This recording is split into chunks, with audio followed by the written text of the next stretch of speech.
আমরা দেখেছি যে আমাদের কিছু কিছু ব্যাংকের ক্ষেত্রে আমাদের গ্রাহকদের আস্থা পুরোপুরিভাবে ফিরিয়ে আনার জন্য আমরা পুরোপুরিভাবে বদ্ধপরিকর এবং আমরা সরকারের পক্ষ থেকে আগেও যেটা বলেছি সেটাকে মানে পুনরাবৃত্তি করেই বলবো আমরা চাই প্রত্যেকটা ডিপোজিটার যেন মনে করেন এবং আশ্বস্ত হন যে তাদের ডিপোজিট নিশ্চিত, যে ব্যাংকই থাকুক না কেন। কেন্দ্রীয় ব্যাংক এবং সরকার ডিপোজিটারদের ইন্টারেস্ট পুরোপুরিভাবে দেখবে। এটা হচ্ছে আমাদের একটা ফান্ডামেন্টাল প্রিন্সিপাল। সেটার সাথে সঙ্গতি রেখে আমরা যখন দেখছি যে কোনো ব্যাংকে যদি কোনো তারল্য সংকট সৃষ্টি হয় আমরা পুরোপুরিভাবে তাদের পাশে দাঁড়িয়ে যাচ্ছি এবং সেখানে তারল্য সহযোগিতা আমরা দিচ্ছি। ইট ইজ আমাদের পক্ষ থেকে এটা হচ্ছে ফুল সাপোর্ট এবং পুরোপুরিভাবে আমরা এটাকে সাপোর্ট দেব যাতে আমাদের প্রত্যেকটা ডিপোজিটর আশ্বস্ত হন এবং তারা ফুললি প্রোটেক্টেড থাকবেন এই নিশ্চয়তা আমরা দিচ্ছি। এই কনটেক্সটে আমরা ইনিশিয়ালি ইতিমধ্যেই 22,000 কোটি টাকার উপর আমরা দিয়েছি এবং আমরা মনে করি যে এটাই যথেষ্ট হবে, প্রয়োজনে আরও দেওয়া যাবে, কোনো অসুবিধা নেই। কিন্তু আমাদেরকে এই ব্যাংকিং খাতের এই যে একটা চলমান একটা এক ধরনের অস্থিরতা, সেই অস্থিরতাটা আমরা থেকে বেরিয়ে আসতে চাই, আমরা সামনের দিকে আগাতে চাই। যে কারণেই অস্থিরতা সৃষ্টি হোক না কেন আমরা সেটাকে পুরোপুরিভাবে ট্যাকেল করব, সময় লাগবে কিন্তু করব। কিন্তু ডিপোজিটরকে আমরা আশ্বস্ত করতে চাই যে তাদের টাকা আপনারা যে ব্যাংকেই রেখে থাকেন সেখানেই সেটা নিরাপদ থাকবে, কোনো কারণেই এখানে আপনাদের কোনো অসুবিধা হবে না।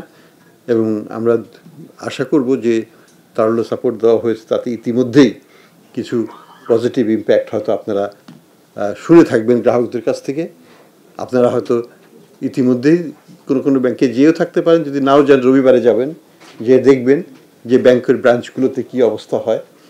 এবং আমি আশা করব যে প্রত্যেকটা ব্রাঞ্চেই আপনারা দেখবেন যে মানুষ তাদের টাকা নিয়ে যেটা চাচ্ছেন সেটা নিয়ে যেতে পারছেন।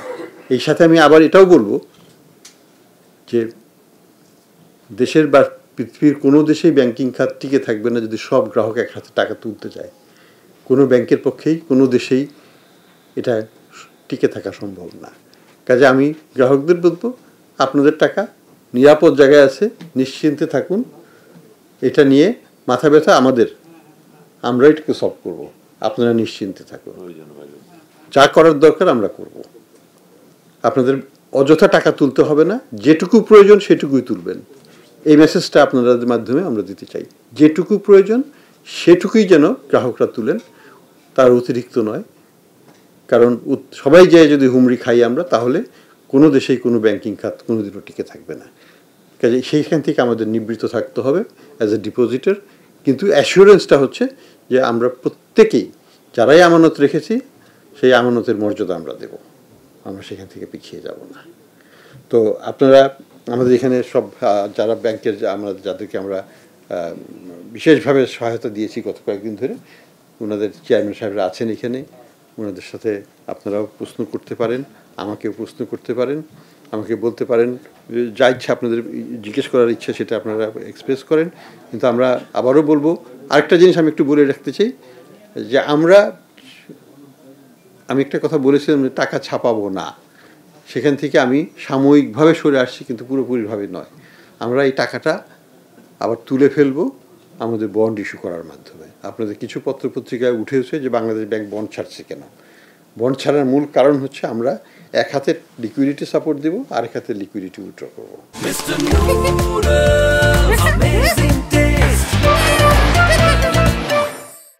আমাদের বাজারের যে তারল্য সেটাকে কিন্তু আমরা, যেটাকে আমরা বলি যে টাইট মনিটারি পলিসি, সেইটাই রাখবো। এখানে আমরা ইজি মনিটারি পলিসির দিকে যাচ্ছি না।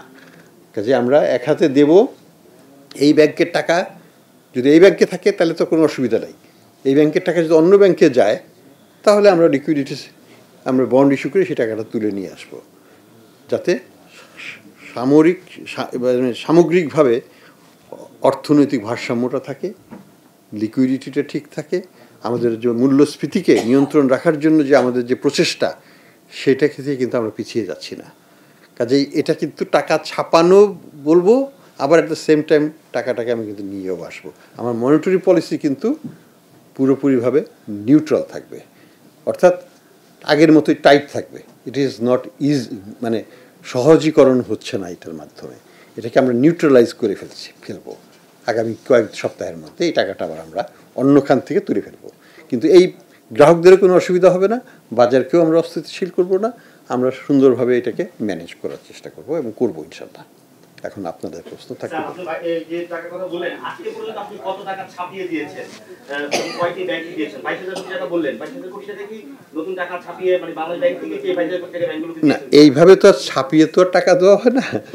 আমরা লাইন অফ ক্রেডিট দিয়ে দিয়েছি, তারা সেখান থেকে টাকা তুলবেন, যত লাগে আমাদের টাকশাল থেকে সেটা সেইভাবে আমরা সরবরাহ করব। সেটা চেকের মাধ্যমে হতে পারে, সেটা ক্যাশের মাধ্যমে হতে পারে, সবই তো আর ফিজিক্যাল মানি তো আর ওইভাবে ক্রিয়েট হয় না, কিন্তু টাকা তো ক্রিয়েট হবেই। আমরা 22,500 মনে হয়, 22,500 6টা ব্যাংকে।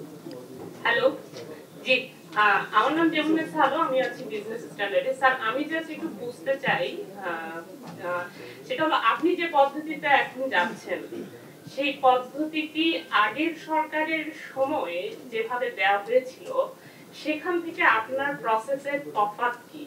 এমন কি কোনো বিগ ডিফারেন্স আছে? অবশ্যই অবশ্যই আছে, আমি জবটা দিয়ে নিই। আচ্ছা, এটাই শুনে নেন। অবশ্যই আছে, fundamentally is different. First of all, management board change হয়েছে, টাকা চুরি বন্ধ হয়েছে, that's the number one thing. এখান থেকে যে ফান্ড ডাইভার্সনটা হয়েছে, যে লক্ষ লক্ষ কোটি টাকার ডাইভার্সন হয়েছে, সেটা তো আর হবে না। That's the biggest change. Second change হচ্ছে আমরা সবাই অ্যাকাউন্টেবল। এখানে প্রত্যেকটা ব্যাংকে মনিটরিং হচ্ছে, প্রত্যেকটা ব্যাংকের পারফরমেন্স ইন্ডিকেটরকে মনিটর করা হচ্ছে। ইমপ্রুভ করতে হবে, সিচুয়েশন চেঞ্জ করতে হবে।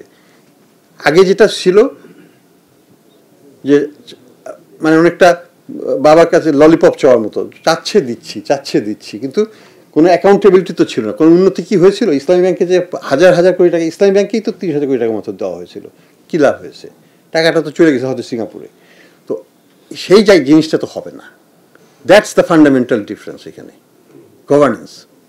ওকে, সেকেন্ড প্রশ্নটা, আপনি বোর্ড রিফর্ম করেছেন যে প্রবলেম ব্যাংকগুলো, তা আমরা মোস্টলি দেখতে পাই কিন্তু পুরনো মালিকরা এখানে ফেরত এসেছেন। তো সেই মালিকদের কি কোনো দায়বদ্ধতা আছে কিনা রিক্যাপিটালাইজ করার? শুধু আপনি টাকা ছাপিয়ে দিবেন, তাদেরকে লিকুইডিটি সাপোর্ট দিবেন, কিন্তু তারা তো ultimately at the end of the day যখন ব্যাংকটা স্টেবল হবে, এটা প্রফিট তো তাদের পকেটেই যাবে। তো তাদের রেসপন্সিবিলিটিটা কি? এখানে দুটো জিনিস। এ টাকা তো বিনা পয়সায় নেয়, এটাও ইন্টারেস্ট আছে, সে টাকাও শোধ করতে হবে, সরকারের টাকা সরকারকে ফেরত দিতেও হবে। ইটস নট এ ফ্রি মানি, এটা মনে রাখবেন। 2 নম্বর হলো, অবশ্যই কিছু কিছু ব্যাংকের ক্ষেত্রে, যেমন ইসলামী ব্যাংকের ক্ষেত্রে, ইসলামী ব্যাংকের চেয়ারম্যান সাহেব যখন ছিলেন, উনি বলেছিলেন গত বয়সে যে ওনারা তাদের শেয়ারগুলোকে নতুন মালিকানায় বিক্রি করবেন এবং সেখান থেকে টাকা উদ্ধার করবেন। তো সেই টাকা তো আছেই। অবশ্যই যারা যেসব মানে অন্তর্বর্তীকালীন মালিকানা নিয়ে যারা ব্যাংক লুটতরাজ করেছেন, তাদের শেয়ারগুলো কি তারা ফেরত পাবেন? না, অবশ্যই না। সেই শেয়ারগুলো কোথায় যাবে? সেই শেয়ারগুলো তো আমরা অন্য মালিকানায় হস্তান্তর করবো, সেটা দেশি হোক বা বিদেশি উদ্যোক্তা হোক। নতুন ইনভেস্টর আসবে, তারা সেখানে বিনিয়োগ করবে, নতুনভাবে তারা ব্যাংকগুলোকে পরিচালনা করবে। তো ইসলামী ব্যাংকের ধরেন হয়তো 80% শেয়ার হয়তো আপ ফর সেল, এটা পরে তো বিক্রি করতেই হবে। এখন তো সরকার সেটাকে আটকিয়ে রেখেছে, এটা তো বিক্রি করতে হবে। বিক্রি করার টাকা তো সরকার নেবে না, সরকার ব্যাংকেই ফেরত দেবে এবং ব্যাংক সেই টাকা দিয়ে আমানতকারীদের স্বার্থ রক্ষা করবে, বিনিয়োগ করবে। তো এটাই তো প্রচেষ্টা।